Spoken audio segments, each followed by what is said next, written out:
Flipkart marketplace पर 10 साल के एक्सपीरियंस के बाद लगभग 500 वीडियोस ऑन फ्लिपकार्ट और लगभग हजारों सेलर्स को ट्रेंड करने के बाद एक चीज़ मुझे समझ में आई कि फ्लिपकार्ट पर अगर आपको as a new seller sale grow करनी है, अच्छे ऑर्डर्स लाने हैं, तो उसके लिए इधर उधर भाग के ट्रिक्स यूज़ करने से बेहतर है बस आप इन 3 चीज़ों को इम्प्रूव कर दो अपना दिमाग इस्तेमाल करके और आपकी सेल आनी शुरू हो जाएगी। एंड बिलीव मी, आप इजीली 1 महीने के अंदर बहुत अच्छे ऑर्डर्स अपने अकाउंट पर लेके आ पाओगे। तो क्या है वो 3 चीज़ें जिनको इम्प्रूव करनी है और कैसे कैसे इम्प्रूव करनी है, ये सारी चीज़ें आज मैं आपको बेसिक टू एडवांस बता के जाऊँगा। चलिए, welcome to Rishi Commerce. I am Rishi. मेरे टीम्स के नंबर आप स्क्रीन पर देख रहे होंगे, आप उनका नंबर सेव करके रखिए। जब भी आपको ज़रूरत पड़ती है आप उन्हें कनेक्ट करिए, व्हाट्सएप के थ्रू, कॉल के थ्रू। हाँ, हो सकता है कभी वो अवेलेबल ना हो, लेकिन फ्री ऑफ कॉस्ट हम सेलर्स को कंसल्ट करते हैं, उनको हेल्प करते हैं। अब सबसे पहली चीज़ जो आपको इम्प्रूव करनी है अपने अकाउंट पर, वो है आपकी सर्विस क्वालिटी, जो बहुत ज़्यादा इंपॉर्टेंट है फ्लिपकार्ट पर अगर आपको अपनी सेल ग्रोथ करनी है। तो सर्विस क्वालिटी क्या होता है? देखिए, जब भी कोई कस्टमर फ्लिपकार्ट से कुछ लेता है ना, वो आपको नहीं जानता, वो किसी ब्रांड को नहीं जानता, वो जानता है कि मैंने फ्लिपकार्ट से लिया है। तो आपकी जो सर्विस है कस्टमर के लिए वो अच्छी होनी चाहिए। अगर वो अच्छी होगी तो फ्लिपकार्ट आपको एज अ अच्छा सेलर कंसिडर करेगा और आपको अच्छी रैंकिंग, अच्छे ऑर्डर्स और अच्छे व्यूज़ ला के देगा, क्योंकि अल्टीमेटली फ्लिपकार्ट का नाम वहां पर खराब होता है। तो सर्विस क्वालिटी में क्या क्या आता है? आरटीडी ब्रीच परसेंटेज आपका कम से कम होना चाहिए, रीअटेम्प्ट्स आपके कम से कम होने चाहिए। आरटीडी ब्रीच क्या है कि टाइम पे आपको पैक करना पड़ेगा प्रोडक्ट। रीअटेम्प्ट मतलब बार बार अटेम्प्ट करने ना आए, आपको टाइम पे उसको डिलीवरी हैंडओवर कराना पड़ेगा। सेलर कैंसिलेशंस आपके नहीं होनी चाहिए, आप अपने एंड से कभी भी ऑर्डर कैंसिल मत करिए। इसके अलावा नो पॉलिसी वायलेशन, जो भी पॉलिसीज हैं मार्केट प्लेस की उनको आप फॉलो करके चलिए। तो ये थी पहला पॉइंट जिसको आपको कंसिडर करना है और आप इजीली बहुत अच्छी सेल ऑटोमेटिकली लेके आओगे अगर आप सिर्फ इतना भी फॉलो कर दोगे। तो अब सर्विस तो हमने अच्छी दे दी, इसके बाद क्या? तो इसके बाद दूसरी चीज़ जो आपको अच्छी करनी है वो करना है कस्टमर का एक्सपीरियंस अच्छा करना है। अगर आपके प्रोडक्ट्स के थ्रू, आपके बिजनेस के थ्रू कस्टमर का एक्सपीरियंस अच्छा रहता है तो फ्लिपकार्ट आपको बम्पर ऑर्डर्स देगा और इतने ऑर्डर्स देगा कि आपको 10 की टीम अलग से रखनी पड़ जाएगी। सो कस्टमर एक्सपीरियंस के अंदर क्या क्या आता है? सबसे पहले प्रोडक्ट रेटिंग्स। तो कोशिश करिए आपके प्रोडक्ट का क्वालिटी अच्छी हो जिससे उसको अच्छी रेटिंग्स मिले। अपने प्रोडक्ट के साथ आप अच्छा पैकेजिंग भेजें, अच्छा एक वेलकम नोट भेजें, ब्रांड की वैल्यू अच्छा बनाएं, प्रेजेंटेशन अच्छी रखें ताकि आपको ज़्यादा से ज़्यादा रेटिंग्स मिले, रिव्यूज़ मिले। दूसरा, सेलर कंट्रोलेबल रिटर्न्स। ऐसे रिटर्न्स जो आप कंट्रोल कर सकते थे उसको बिल्कुल भी नील कर देना है, जैसे कि मिस शिपमेंट हुआ या डैमेज प्रोडक्ट गया। ये सारे ऐसे हैं जो आप कंट्रोल कर सकते थे लेकिन आपने अच्छे से ध्यान नहीं दिया। तीसरा, डिलीवरी स्पीड, मतलब कि आपका एफबीएफ और आरयू अच्छा होना चाहिए। एफबीएफ के लिए आप फ्लिपकार्ट ऑनबोर्डिंग सर्विसेज में जा सकते हैं, आप फ्लिपकार्ट के वेयर हाउसेस से सेल कर सकते हैं। ये ट्रिक बहुत कम सेलर्स को पता है लेकिन इससे जो है विजिबिलिटी बहुत अच्छी बढ़ती है। इसके अलावा रीजनल यूटिलाइजेशन यानी कि आरयू आपका अच्छा होना चाहिए। आपका प्रोडक्ट आपके एरिया में जितना ज़्यादा बिकेगा उतनी आपकी विजिबिलिटी ज़्यादा होगी, डिलीवरी फास्ट हो जाती है और रिटर्न्स एंड कैंसिलेशन के चांसेस कम होते हैं। नेक्स्ट है सिलेक्शन स्कोर आपका अच्छा होना चाहिए। दैट मीन्स आपके प्रोडक्ट मैक्सिमम टाइम स्टॉक में रहने चाहिए, आउट ऑफ स्टॉक नहीं होने चाहिए और टाइम टू टाइम आपके नए प्रोडक्ट्स, नई लिस्टिंग आते जानी चाहिए। तो ये वो चीज़ें हैं जिनको आप करके फ्लिपकार्ट को इम्प्रेस कर सकते हो और फ्लिपकार्ट आपको ज़्यादा से ज़्यादा विजिबिलिटी देगा। ये तो थे 2 इंपॉर्टेंट फैक्टर। अब सबसे इंपॉर्टेंट फैक्टर है वो है आपको अपनी सेल्स को इंप्रूव करना पड़ेगा। देखिए, आप बोलोगे सर मैं तो इसीलिए इस वीडियो में आया कि सेल्स इंप्रूव कैसे करूं, आप कह रहे हो सेल्स को इंप्रूव करना पड़ेगा। देखिए, ये एक सर्कल होता है। आपका प्रोडक्ट अच्छा है, सेल्स अच्छी आएगी, सेल्स अच्छी आएगी तो फ्लिपकार्ट उसको और बूस्ट करेगा, और बूस्ट करेगा तो और सेल्स अच्छी आएगी, और सेल अच्छी आएगी तो और बूस्ट करेगा। ये एक साइकिल चलता है। सो सेल बूस्ट करने के लिए क्या क्या ट्रिक्स का इस्तेमाल आपको फ्लिपकार्ट पर करना पड़ेगा, फटाफट मैं वो गिनवा देता हूँ। गुड रेटिंग रिव्यूज आपके प्रोडक्ट पर होने चाहिए। एफएशॉर्ट बैच आपके प्रोडक्ट पर होने चाहिए, जो आपको मिलेगा तभी जब आपकी लिस्टिंग की क्वालिटी अच्छी होगी और उसकी रेटिंग प्लस आपका सेलर स्कोर भी। Next, listing quality. जब आप इन्वेंट्री टैब में जाओगे तो वहां पर आप देखोगे हर प्रोडक्ट की लिस्टिंग, जो हर लिस्टिंग है उसकी कुछ क्वालिटी दिखाता है।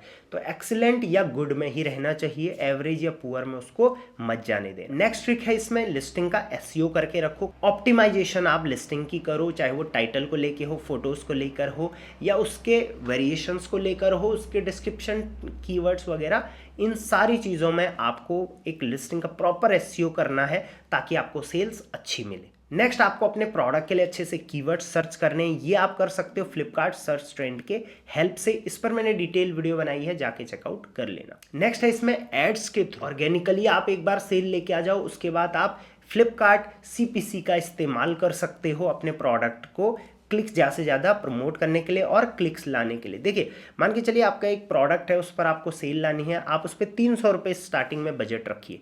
आरओआई पे मत जाइए अभी, स्मार्ट आरओआई वाला, आप सिर्फ सीपीसी पे आइए। अब आपके प्रोडक्ट्स पर क्लिक्स आएंगे, फ्लिपकार्ट उसको आगे बूस्ट करेगा, क्लिक्स लाने की कोशिश करेगा, क्योंकि यहाँ पर क्लिक्स के पैसे कट रहे हैं, ना कि विजिबिलिटी के। अब इस चक्कर में लोग क्लिक करेंगे, कन्वर्ट होंगे। अब आप देखिए कि आपके प्रोडक्ट में कमियां क्या हैं, उसको इम्प्रूव करिए और नेक्स्ट टाइम एक बेटर प्रोडक्ट लाइए कस्टमर के लिए। फिर देखिए आप कितनी अच्छी सेल लेके आ सकते हो। नेक्स्ट है इसमें प्रमोशन का इस्तेमाल। ये मेरा फेवरेट है फ्लिपकार्ट पर। फ्लिपकार्ट पर प्रमोशन टैब में जब आप जाओगे तो वहाँ पर आपको बहुत टाइप के प्रमोशन दिखेंगे। बास्केट डिस्काउंट हो गया, बेंचमार्क प्राइस पे चलते हैं, लिस्टिंग प्राइस पे चलते हैं, तो अलग अलग टाइप के डिस्काउंट्स चलते रहते हैं। आप देखिए कि आपके प्रोडक्ट के लिए कौन सा सुटेबल है। जब आपके प्रोडक्ट्स प्रमोशंस में जाते हैं तो वो और ज़्यादा प्रमोट होते हैं, और ये ट्रिक जितने आप डीप में घुसोगे उतना बेहतर आपको ये रिजल्ट्स ला के देगा। प्रमोशंस में दो चीज़ें ज़रूर करना। पहला, डील ऑफ द डे जो चलते हैं फ्लिपकार्ट के DOTD, उनमें ज़रूर पार्टिसिपेट कर लेना, और दूसरा सुपर कॉइन में ज़रूर पार्टिसिपेट कर। नेक्स्ट, प्रोडक्ट कॉम्बो की स्ट्रेटजी आप बना सकते हो। ये मैंने बहुत बार बोला है। सो ज़्यादा से ज़्यादा प्रोडक्ट्स का कॉम्बो बनाओ, इससे आपको बेहतर सेल्स मिलने के चांसेस होते हैं। नेक्स्ट, फ्रीबीज ऑप्शन फ्लिपकार्ट पर है, ये और मार्केट प्लेसेस पर नहीं है, तो इसका प्रॉपरली इस्तेमाल करो। शॉप्सी मार्केट प्लेस को ज़रूर एक्सप्लोर करो, क्योंकि आप सिर्फ फ्लिपकार्ट के भरोसे मत रहो, शॉप्सी पर भी सेम प्रोडक्ट्स लिस्ट करो। अगर 10 लिस्टिंग है, दोनों पर रहेंगी तो दोनों से ऑर्डर्स आएंगे, और दोनों के ऑर्डर एक ही टैब में आते हैं। नेक्स्ट, MOQ का फंक्शन आप इस्तेमाल कर सकते हो, यानी कि मिनिमम ऑर्डर क्वांटिटी। कम प्राइस रख के अपने प्रोडक्ट का, अगर आपका कोई ऐसा प्रोडक्ट है जैसे मान के चलिए हेयर की क्लिप आप बेच रहे हो, तो इसमें MOQs आप डाल सकते हो कि मिनिमम इतने ऑर्डर करने ही करने हैं कस्टमर को, तो इससे शिपिंग भी बच जाती है और आपका कमीशन भी कम लगता है। नेक्स्ट, रिटर्न मैनेजमेंट आपको करना पड़ेगा, यानी कि जितने आपके पूरे लास्ट मंथ में रिटर्न्स आए, देखो कि वो किस वजह से आए, उसमें क्या क्या इंप्रूव किया जा सकता है, और नेक्स्ट मंथ उसको इंप्रूव करो। नेक्स्ट, क्लेम्स टाइम से डाला करो, जो लॉस्ट है उनकी भी क्लेम्स डालो। ये सारा आपको क्लेम डैशबोर्ड पर मिल जाता है। एक्स्ट्रा क्लेम्स नहीं डालने हैं, अदरवाइज ब्लॉक भी अकाउंट हो सकता है। नेक्स्ट, वेरिएशंस आपके प्रोडक्ट में ज़्यादा से ज़्यादा होनी चाहिए, जिससे कस्टमर्स को मैक्सिमम ऑप्शन एक ही पेज पर दिख जाए। नेक्स्ट, फ्लिपकार्ट FBF के लिए आप जरूर जाइए, वहां से विजिबिलिटी और आपका रीजनल यूटिलाइजेशन अच्छा बन जाता है। नेक्स्ट, फ्री डिलीवरी रखिए हमेशा कस्टमर के लिए। कस्टमर को फ्री डिलीवरी पसंद है, चाहे उसको 50 रुपये एक्स्ट्रा ही क्यों ना देने पड़ जाए। नेक्स्ट, अपने प्रोडक्ट का CTR जो है, क्लिक थ्रू रेट, वो बेहतर बनाइए। इसके लिए आपको अपने प्रोडक्ट को क्लिकेबल बनाना पड़ेगा, और क्लिकेबल प्रोडक्ट कब होगा, जब उसकी अट्रैक्टिव प्राइमरी इमेजेस होंगी। एंड गुड CTR के साथ साथ गुड कन्वर्जन रेट भी आपको बनाना पड़ेगा अपने प्रोडक्ट का। वो कैसे होगा, कन्वर्ट कैसे होता है बायर, इस रेटिंग रिव्यू अच्छी होनी चाहिए, उस पर डील्स लगी हुई होनी चाहिए, और उसकी इमेजेस ज़्यादा से ज़्यादा होनी चाहिए। साथ साथ में उसका डिस्क्रिप्शन, रेटिंग रिव्यूज़ उस पर प्रॉपर होने चाहिए। सो ये थे किस तरीके से आप अपने प्रोडक्ट्स में सेल्स ला सकते हो इन ट्रिक्स का इस्तेमाल करके। अब ये तीनों चीज़ें ही मैंने कंसिडर क्यों करी। मैंने सबसे पहले आपको सर्विस क्वालिटी के बारे में बताया, फिर कस्टमर एक्सपीरियंस के बारे में बताया, फिर सेल्स के बारे में बताया। देखो, अगर ये तीनों चीज़ें आप इंप्रूव कर दोगे ना, तो फ्लिपकार्ट में एक सिस्टम होता है टियरिंग का सिस्टम। हर 60 दिन के बाद टियर चेंज होती है। पहले ये 90 डेज़ का था, अब 60 दिन हो गया है। और ये शुरुआत होती है आपके would say, would, bronze, silver, gold, platinum और डायमंड। आप अभी किस टियर पर हैं, फटाफट मुझे कमेंट करके बताओ सबसे पहले।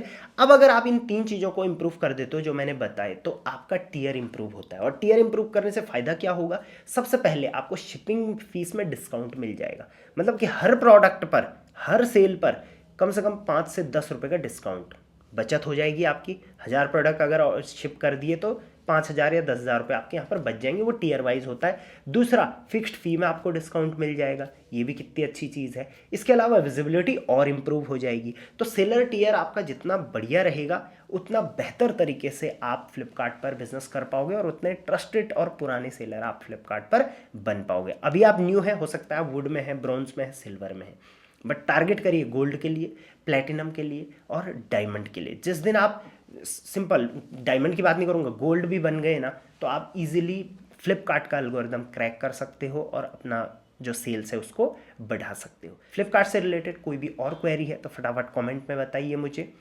पिन कमेंट में मेरे टीम्स के नंबर हैं, फटाफट उनको कनेक्ट करिए, अपना सेलर अकाउंट चेक करवाइए, वो आपको बताएंगे आपके अकाउंट में प्रॉब्लम क्या है, और ये हम फ्री ऑफ कॉस्ट सर्विस देते हैं। इसके अलावा आप बात कर सकते हैं उनसे पेड सर्विसेज के लिए, जहां पर हम सेल्स बूस्ट सर्विसेज देते हैं। साथ साथ में कोर्सेज एंड ट्रेनिंग्स प्रोग्राम्स हमारी लाइव चलते रहती हैं, उनके लिए भी आप एनरोलमेंट करा सकते हैं। चलिए till then, thank you very much. Channel को सब्सक्राइब और वीडियो को लाइक ज़रूर कर देना, ये बोलना मैं भूल जाता हूँ और आप फिर करते भी नहीं हो, तो कर देना। और सारे फ्लिपकार्ट सेलर तक इस वीडियो को ज़रूर पहुँचाना। मैंने एक व्हाट्सएप चैनल बना रखा है, पिन कमेंट में आपको उसका लिंक मिल जाएगा। चलिए till then, thank you very much, keep selling.